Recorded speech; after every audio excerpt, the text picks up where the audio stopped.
नमस्कार। श्री राधे कृष्ण ज्योतिष केंद्र में आप सभी का स्वागत है। मैं करुणा शर्मा। मैं आज आपको घर में जो हमारे नकारात्मक ऊर्जा रहती है और वो हमको पता नहीं चलता कि वो किस रूप में है, उसके क्या लक्षण हैं, वो मैं आज आपको बताऊंगी कि कैसे हम अपने घर की नकारात्मक ऊर्जा को पहचानें। इससे पहले आप सभी से निवेदन है कि अगर किसी ने मेरा YouTube चैनल सब्सक्राइब नहीं किया है तो कृपा करके सब्सक्राइब कीजिए, लाइक कीजिए और बेल आइकन बटन जरूर दबाइए। हमारे घर में दोनों तरह की ऊर्जा होती है, सकारात्मक ऊर्जा और नकारात्मक ऊर्जा, जिसे हम निगेटिविटी बोलते हैं और पॉजिटिविटी बोलते हैं। हमारे घर में कुछ ऐसे लक्षण होते हैं जिससे हम ये महसूस कर सकते हैं कि हमारे घर में कौन सी एनर्जी का ज़्यादा प्रभाव हो रहा है। बहुत सरल उपाय हैं जो हम अपने डेली रूटीन में, दिनचर्या में अगर उनको शामिल करते हैं तो हमारे घर में एक सकारात्मक ऊर्जा रहती है। उस ऊर्जा के रहने के बाद हमारा मन प्रसन्न भी रहता है और हमारी दिनचर्या भी अच्छे से व्यतीत होती है। क्या क्या वो लक्षण हो सकते हैं घर में? वैसे तो बहुत सारे लक्षण हैं, मैं समय समय पर आपको बताती भी रहती हूँ कि हमारी दिनचर्या का हमारे ऊपर कितना प्रभाव पड़ता है, हमारे घर की सकारात्मक ऊर्जा के लिए या नकारात्मक ऊर्जा के लिए। क्या लक्षण होते हैं घर में? वो जैसे हमारे घर में सभी जगह सीलन, दीवारों पर सीलन आने लगती है, छत से पानी टपकने लगता है, नया मकान है फिर भी सीलन आ रही है।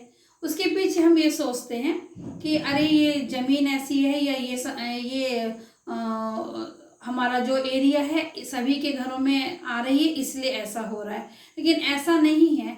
कभी कभी सब कुछ व्यवस्थित होते हुए भी, सही होते हुए भी हमारे घर में जल्दी जल्दी सीलन आने लगती है। तो हमारे घर में सीलन का प्रभाव नहीं होना चाहिए। अगर सीलन अत्यधिक मात्रा में आ रही है तो उसको वहाँ से हमको ठीक कराना चाहिए।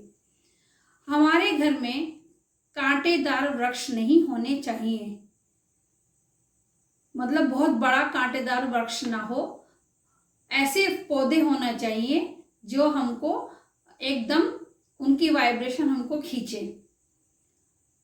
कभी भी हमारे घर के पेड़ पौधे सूखे हुए नहीं होने चाहिए। अधिकतर घरों में देखा है कि जल देने के बाद, ये पानी देने के बाद भी पौधे सूखने लगते हैं। ये भी एक नकारात्मक ऊर्जा का ही प्रतीक है।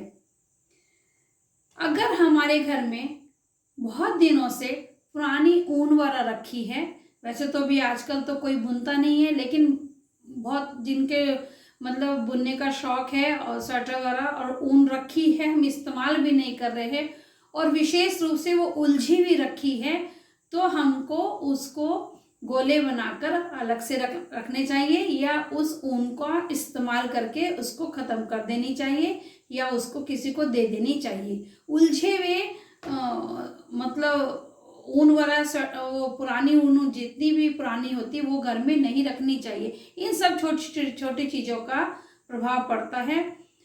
ज्योतिष का ज्ञान अगर जो हमें है तो हमको ये पता होता है कि हर ग्रह का संबंध हर चीज़ों से होता है। प्रत्येक ग्रह का संबंध हमारी लाइफ की, जिंदगी की सब चीज़ों से जुड़ा होता है। कोई भी चीज़ ऐसी नहीं है कि हमारे ग्रहों से संबंध ना रखती है। ऊन जो मैंने बात कही है, ऊन का संबंध भी हम राहु शनि से देखते हैं।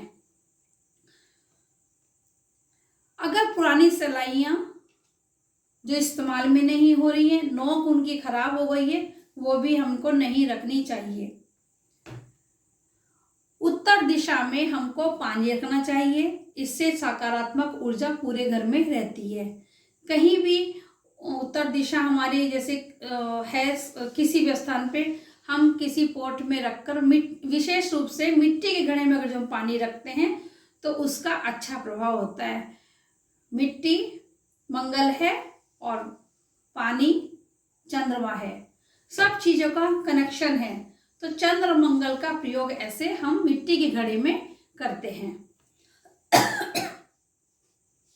पुराने ताले, मैंने एक शायद अपनी वीडियो में पहले ही बताया था कि पुराने ताले जंग लगे हुए घर में नहीं होने चाहिए। पुरानी चाबियां घर में नहीं होनी चाहिए।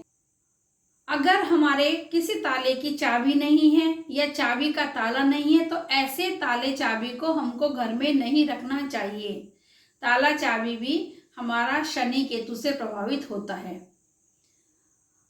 हमारे ड्राइंग रूम में अगर हमें फूल रखने का, फ्लावर पॉट रखने का शौक है तो वो फूल बहुत दिन तक मुरझाए हुए नहीं होने चाहिए, उनको बदल देना चाहिए और ताज़े फूल ही हमको अपने फ्लावर पॉट में घर में डाइनिंग टेबल पर या अपने रूम में रखना चाहिए।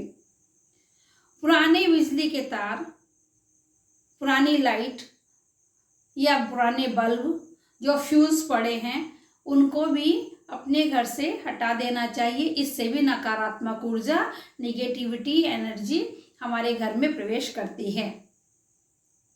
किचन में कभी भी, रसोई घर में टूटे हुए बर्तन या बहुत काले बर्तन नहीं होने चाहिए। टूटे हुए बर्तनों को, टूटे फूटे जो बर्तन होते हैं या टूटा हुआ कांच होता है, कांच के गिलास में थोड़ा तरेड़ आ जाती है, लाइन आ जाती है, तो ऐसे बर्तनों को भी वहाँ से हटा देना चाहिए। हमें अपने बाथरूम को हमेशा साफ सुथरा रखना चाहिए। बाथरूम के अंदर टूटी हुई बाल्टी या काली बाल्टी, मग नहीं होने चाहिए, वो भी हमें साफ सुथरा रखना चाहिए। क्योंकि जहाँ से हम स्नान करके निकलते हैं, स्नान के बाद हमारा मन भी फ्रेश होता है और हम तरोताज़ा फील करते हैं। तो साफ सुथरे बाथरूम का ही हमें इस्तेमाल करना चाहिए। घर में कोशिश करें, घर में कलेश का माहौल नहीं होना चाहिए, शांति बनाए रखने का प्रयास करना चाहिए। अपने दिन को ताज़ा रखने के लिए सवेरे हमें अपने घर में भजन संगीत जरूर सुनना चाहिए।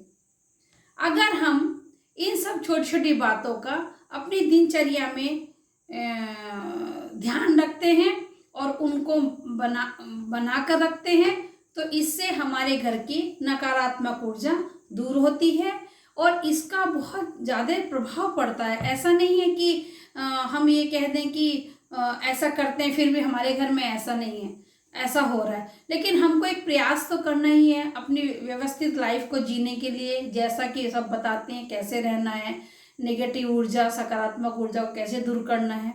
अगर हम इन सब बातों का ध्यान रखते हैं तो हमारा जीवन बहुत स्मूथली चलता है। इसके साथ ही मैं आज का एपिसोड यहीं विराम करती हूँ। नमस्कार।